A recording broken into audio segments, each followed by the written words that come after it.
Estamos considerando el tema del Señor Jesús como sumo pontífice, sumo sacerdote, donde estudiaremos el oficio del Señor Jesús tal en esa consideración. Oficio que está realizando actualmente por los suyos, por su pueblo amado, en los cielos, en aquel tabernáculo no hecho por las manos del hombre. Para esto consideraremos dos grandes temas o dos grandes visiones. La primera visión, que es la que estamos estudiando ahora, es considerar a Cristo como sacerdote. Y la segunda parte de este gran tema será la obra sacrificial de Cristo. El miércoles pasado estudiamos al menos el primer punto del tema de las características del sacerdocio del Señor Jesús. Y decíamos que la vocación sacerdotal de Cristo no era un accidente. Decíamos que la unidad con los hombres es lo que capacita a Cristo para venir a ser nuestro sacerdote. Ese fue el estudio que tuvimos el miércoles pasado. Hoy día hablaremos acerca de la vocación sacerdotal de Cristo, el cual no es un accidente, sino que el Padre lo ha glorificado, constituyéndolo a él como un sumo sacerdote, un sumo pontífice. Lo que hemos considerado hasta aquí dentro del contexto del sacerdocio levítico y en el texto que hemos leído para esta noche, fíjese que el griego en Hebreos 5:4 dice así, el texto traducido al griego dice así: y no para sí mismo alguien toma el honor, sino siendo llamado por Dios, tal como también Aarón. Esto nos habla que la posición sacerdotal no se alcanza por voluntad humana, ya que nadie toma para sí esta honra. El sacerdocio no se alcanza por autonombramiento o designación de hombres o de los hombres. El llamamiento a la misión sacerdotal no es por vocación democrática, sino por acción teocrática. Dios es el único que puede determinar en su soberanía quién es el sumo sacerdote, quién será el sumo pontífice. Y ningún hombre puede colocarse a sí mismo en esa posición, ni mantener como divino un sacerdocio conferido por autoridad humana. El texto afirma enfáticamente que ningún hombre puede establecerse a sí mismo Ya como empezó. un sumo sacerdote. Lo estaba escribiendo el otro día. En ningún momento Dios permitió intrusiones en el oficio sacerdotal. Y esa fue la razón del castigo de la soberbia de Coré en el Antiguo Testamento y los suyos. Además de la envidia que concurría en aquel grupo, el grupo de Coré, ese grupo de sediciosos en el pueblo de Israel, fíjese que el grave problema allí, que siendo levitas, Coré y su grupo procuraban ser sacerdotes. Esto está en Números 16, del versículo 8 al versículo 11. Por tiempo no lo leeremos, pero explicaremos. Dios había escogido a los levitas para un ministerio y a los sacerdotes para otro ministerio. Ambos oficios, los de los levitas y los de los sacerdotes, eran oficios santos, y ambos habían sido establecidos soberanamente por Dios. Coré había sido llamado como un levita para servir y enseñar, así dice Deuteronomio 33:10. Y la acción de Coré y lo suyo quedaba revestida de cierto interés por parte de ellos por los derechos de toda la congregación. Coré y los suyos decían a Moisés y a Aarón: basta ya de vosotros, porque toda la congregación, todos ellos son santos, y en medio de ellos está Yahvé, Jehová. ¿Por qué pues os levantáis vosotros sobre la congregación de Jehová? Esta pregunta de Coré la encontramos en Número 16, el texto 3. Y aquí se resalta, y aquí se trazaba del deseo que tenía Coré y los suyos de ser lo que Dios no había determinado que fuesen. Era un asunto de envidia que procuraba destruir y derribar a quienes Dios había establecido para una misión para su pueblo. Ciertamente que aquí hay una gran enseñanza para nosotros. Este asunto es de notoria importancia en la iglesia del día de hoy. Las ocasiones, los que desean ocupar el primado, actúan contra quienes tienen los verdaderos dones espirituales para el ministerio. Y cuando se ejercen estos dones espirituales por aquellos que tienen esos dones espirituales, son acusados a veces como rebeldes contra el liderazgo, porque actúan de acuerdo a la capacidad recibida por ese don espiritual. No olvidemos que cuando se está en el liderazgo bíblico, es decir, escritural, y no en el autoritarismo humano, la posesión de un don otorgado por el Espíritu, así como lo leíamos en el estudio de los dones espirituales, aquellos dones que son evangelistas, el don de pastor, el don de maestro, etc., eso basta para hacer de un creyente un ministro. Y así como Dios intervino en la pretensión que tenía Coré y su grupo, actuó en la protección del sacerdocio cuando también Saúl pretendió ofrecer sacrificios que pertenecía exclusivamente al sacerdote. Eso lo encontramos en 1 Samuel, el capítulo 13. Y allí el juicio del Señor, la pérdida del trono.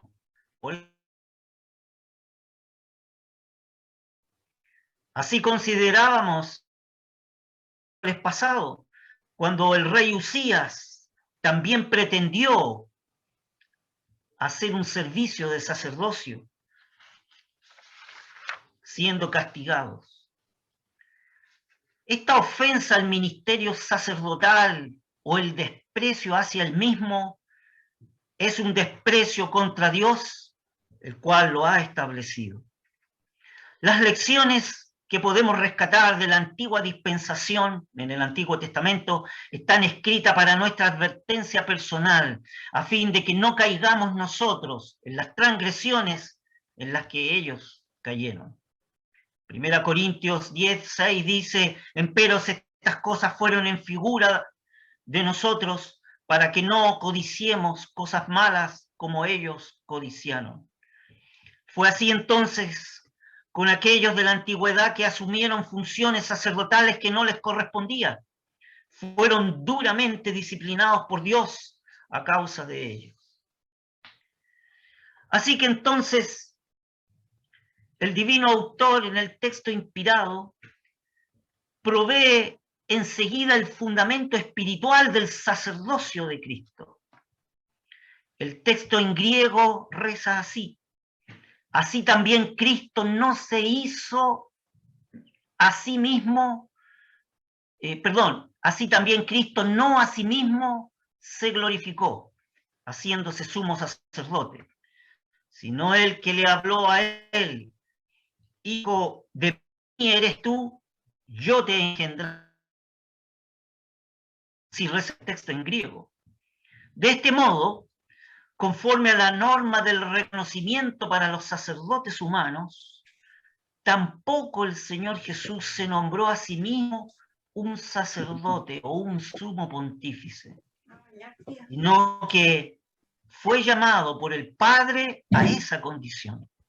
El sacerdote tenía que ser nombrado por Dios. El autor de la epístola, inspirada divinamente, cita aquí 2 salmos para demostrar así que el Señor Jesucristo fue divinamente llamado y fue divinamente nombrado sumo sacerdote, sumo pontífice. Tenemos 2 salmos aquí, el Salmo 2 y el Salmo 110.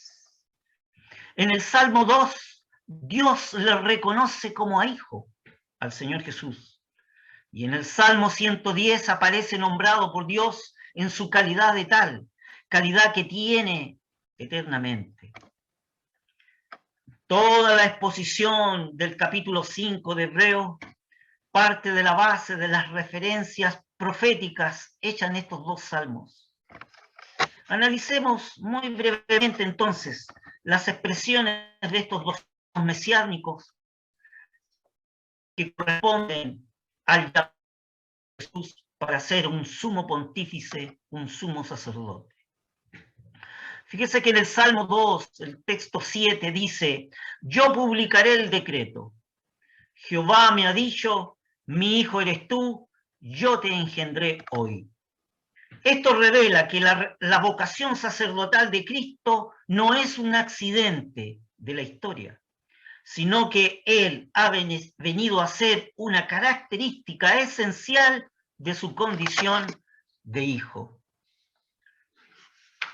Este salmo mesiánico también había sido citado en Hebreos 1:5, podríamos leerlo.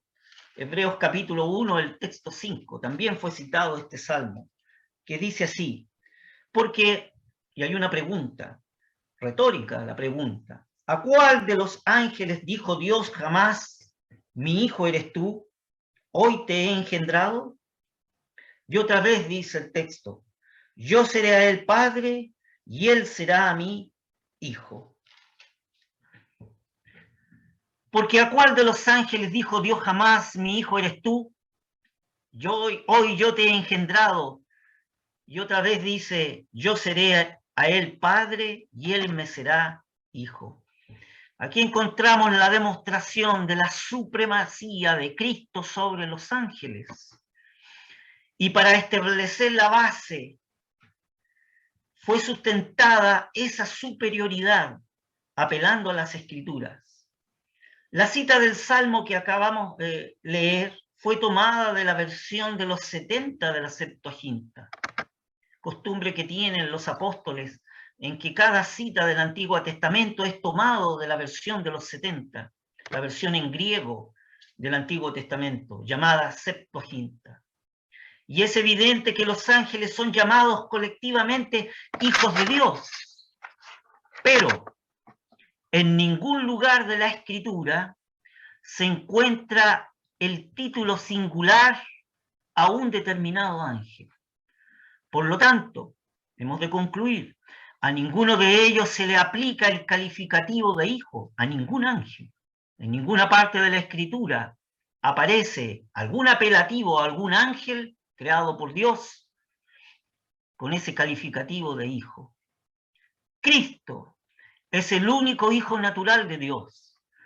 Es de su misma esencia y naturaleza.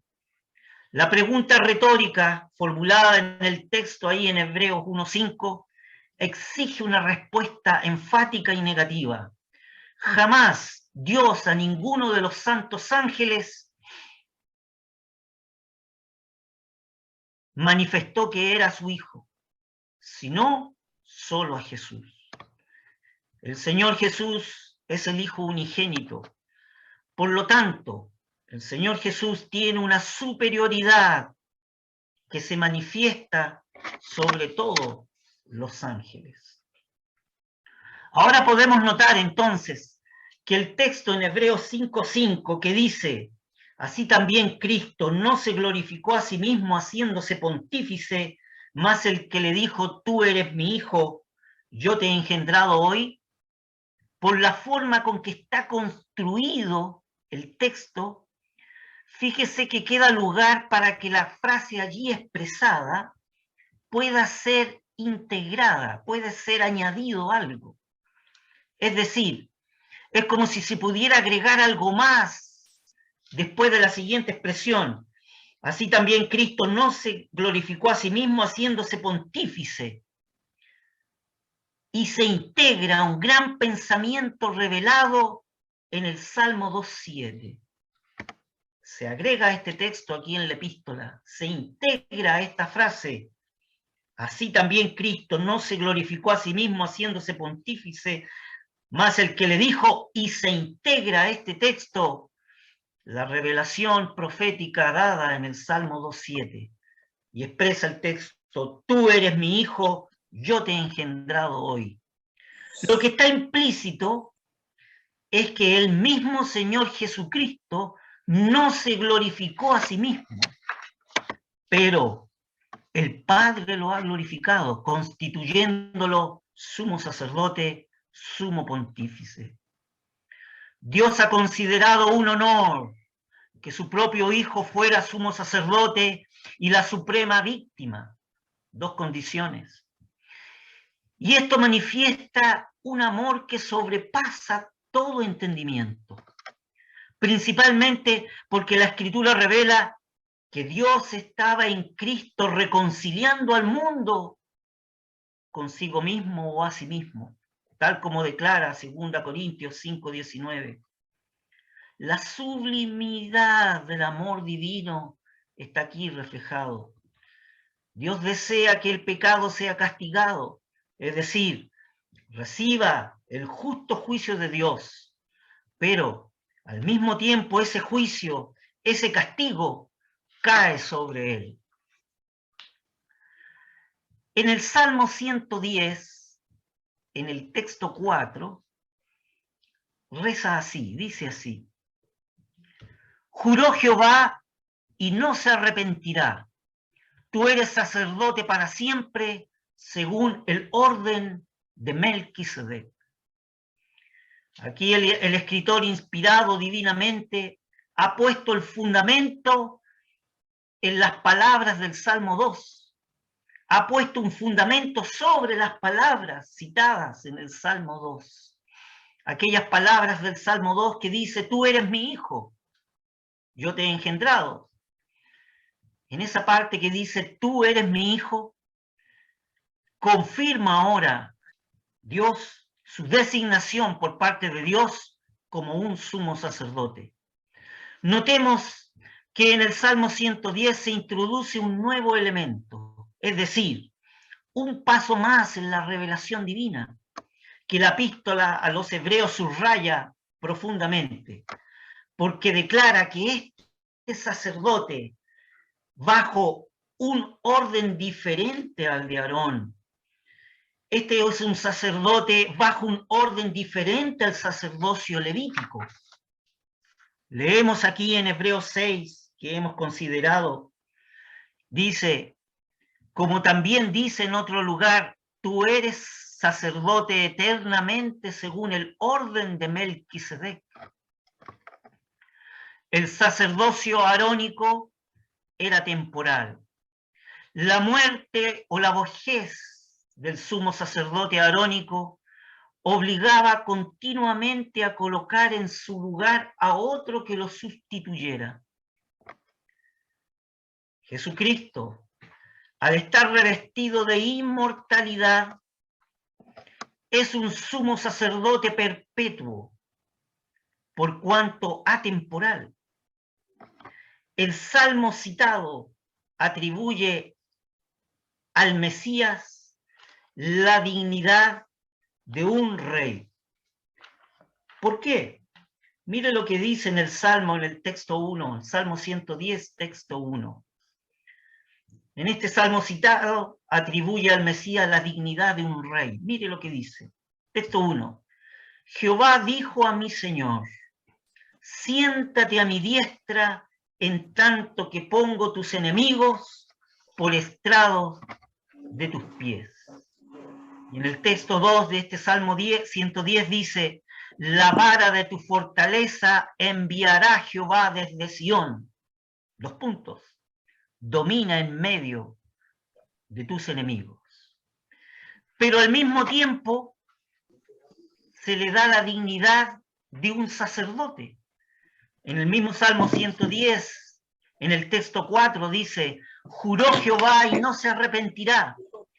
Tú eres sacerdote para siempre, según el orden de Melquisedec. Ambas cosas concurren también en el caso de Melquisedec, aquel rey de Salem y sacerdote del Dios Altísimo, del cual habla Génesis capítulo 14, el texto 18, al cual Abraham le dio los diezmos al considerarlo de que era un gran hombre. Pero este gran hombre, que era rey de Salem, es decir, el rey de Jerusalén, además de eso era el sacerdote del Dios Altísimo. Ahora, fíjese que se añade la condición al Señor Jesús, que es rey y sacerdote en la eternidad. Porque dice la Escritura, tú eres sacerdote hasta el siglo. Tú eres sacerdote para siempre, que es su equivalente. Es decir, tú eres sacerdote hasta el siglo, es decir, que es un sacerdote eternamente. Esa es la equivalencia. El sacerdocio de Jesucristo se establece entonces según el orden de Melquisedec. Fíjese que el término orden aquí en la Escritura, el griego es tasín. Orden en griego significa la palabra tasín y expresa la idea de una disposición o de un ordenamiento de las cosas y se aplica a una manera de ser o estar. Vale decir, es equivalente a decir a la semejanza de Melquisedec. Así al decir, ¿no es cierto?, tú eres sacerdote eternalmente o del siglo por los siglos, según el orden de Melquisedec, en otras palabras se está diciendo tú eres un sacerdote eterno, según la semejanza de ese sacerdocio que tenía Melquisedec. Esta semejanza entre el sacerdocio de Cristo y el de Melquisedec la consideraremos más adelante en un tema mucho más profundo. Cristo no hubiera podido ser sacerdote a semejanza o conforme al orden del Levítico, ya que el Señor Jesús no descendía de la tribu de Leví, ni de la familia de Aarón, que era la familia sacerdotal. No olvidemos que esa fue la visión que Dios estableció. Dios quería que todo Israel fuera un reino de sacerdotes. Pero Israel frustró el propósito de Dios. Por lo tanto, Dios eligió a la tribu de Leví, y dentro de la tribu de Leví a la familia de Aarón y sus descendientes para que fueran sus sacerdotes.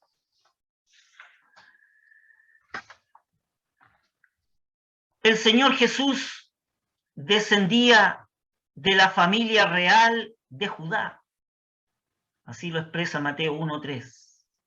Por lo tanto, el Señor Jesús nació bajo la tribu de Judá. Pero él, a semejanza de Melquisedec, en el Señor Jesús concurren dos oficios. El real, como heredero del reino eterno establecido por Dios, y el sacerdotal, constituido para ello por Dios mismo. Y Cristo, el Hijo de Dios, no asumió la dignidad sacerdotal por su propia iniciativa, sino que fue llamado por Dios, quien le aclamó como su hijo con las palabras que leemos en el Salmo número 2. Tú eres mi hijo, yo te he engendrado hoy. Y el mismo Dios que lo aclamó como hijo, lo ha proclamado como sumo sacerdote eterno. Debe subrayarse que la expresión tú eres mi hijo tiene que ver con la resurrección de Cristo y su exaltación a la diestra del Padre, la cual Dios ha cumplido a los hijos de ellos y a nosotros, resucitando a Jesús, dice Hechos 13:33, como está escrito en el Salmo 2, mi hijo eres tú, yo te he engendrado hoy. Por lo tanto, la vocación sacerdotal de Cristo no es un accidente, sino que el Padre lo ha glorificado constituyéndolo sumo pontífice. Y este sumo pontífice no solo es la víctima en la cual hizo la obra de redención, sino que ahora es llamado, después de esa obra de redención, después de estar exaltado, después de ser exaltado a la diestra del Padre, después en que se le haya dado un nombre sobre todo nombre, para que en el nombre del Señor Jesús se doble toda rodilla y toda lengua confiese que Jesús es el Señor, ha sido exaltado como un sumo pontífice para venir a ser, como estudiábamos el miércoles pasado, venir a ser misericordioso. Esa misericordia por parte del Señor Jesús. Fue llamado para manifestar un ministerio paciente, en el sentido de sentir compasión. Fíjese que ahí el verbo que se usa en griego da la idea para sentir y ser comprensivo, el sentir compasión. Y se traduce al pie de la letra, padecer a la medida. El Señor Jesús padeció como víctima a la medida para aprender a ser paciente y poder ser comprensivo para venir a ser un fiel sumo pontífice. Quiere decir esto que el Señor Jesús tenía que ser asequible a todo dolor ajeno por el pecado. Como sacerdote, Él no es un mero oficiante en una presentación delante del Padre, sino que tiene que sentir una profunda compasión y afecto por aquel que ha cometido una transgresión, la cual representa un sacrificio, en este caso la de Él. Por lo tanto, el texto en su contexto nos habla la idea de que el Señor Jesús se compadece, tiene un sentir como propio, un dolor producido por lo que causa el pecado en el corazón del hombre y lo que causa el pecado en sus consecuencias. Su función sacerdotal es una función de ser un mediador y se identifica compenetrándose hasta comprender el problema ocasionado por el pecado del hombre, el cual se exige una ofrenda de sacrificio, la cual nosotros como pecadores lo nombramos a Él como el que se sacrificó y murió y derramó la sangre para limpiarnos de toda maldad. Los objetos de esta paciencia que tiene Cristo en el día de hoy, la Escritura revela que son los ignorantes y los extraviados. Y conforme a la etimología del verbo en griego que aparece en el texto, este sumo pontífice padece a la medida, siente compasión, se compadece con misericordia y se identifica haciendo suyo el dolor ajeno.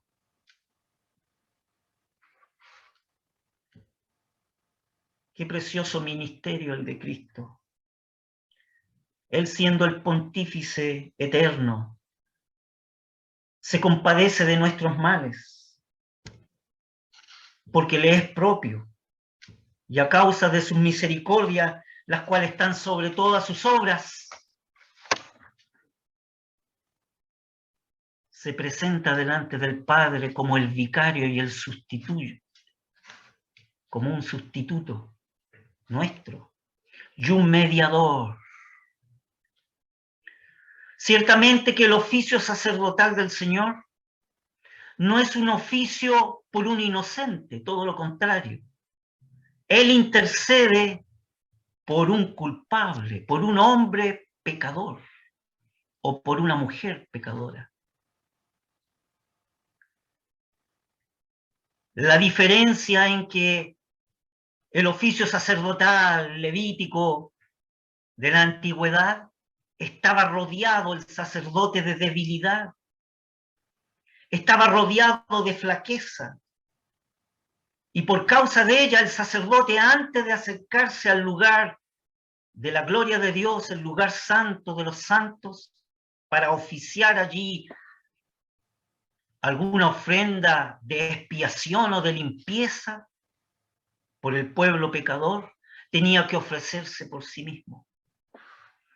No así el Señor Jesús, quien fue santo e inmaculado, que se presenta delante del Padre sin pecado y ha hecho esa obra de redención por nosotros, por su pueblo.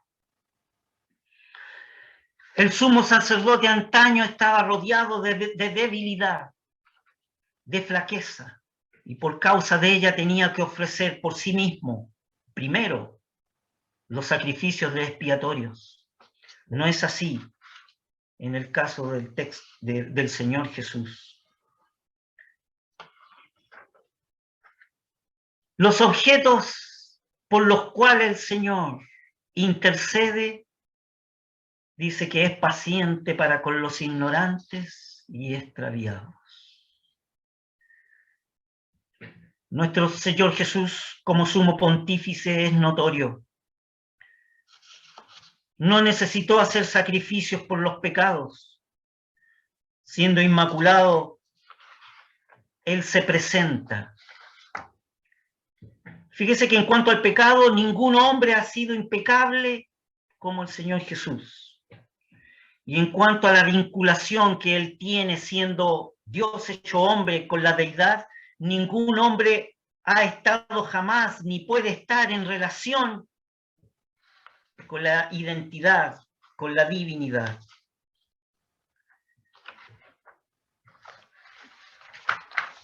Tenemos entonces un sumo pontífice exaltado a la diestra del Dios Padre, la cual ha cumplido todas las expectativas para su pueblo. Se debe de subrayar de que aún Dios lo mira como su hijo, pero lo saluda y lo recibe como un sumo pontífice. Y lo más precioso de todo esto, apreciados hermanos, es que desde allí comienza su ministerio sacerdotal de intercesión por los suyos y por su pueblo amado, intercesión que hoy está haciendo en los cielos. Con la ayuda del Señor, seguiremos considerando este tema tan profundo y tan importante acerca del sacerdocio del Señor Jesús que realiza hoy en los cielos. Que el Señor bendiga su palabra.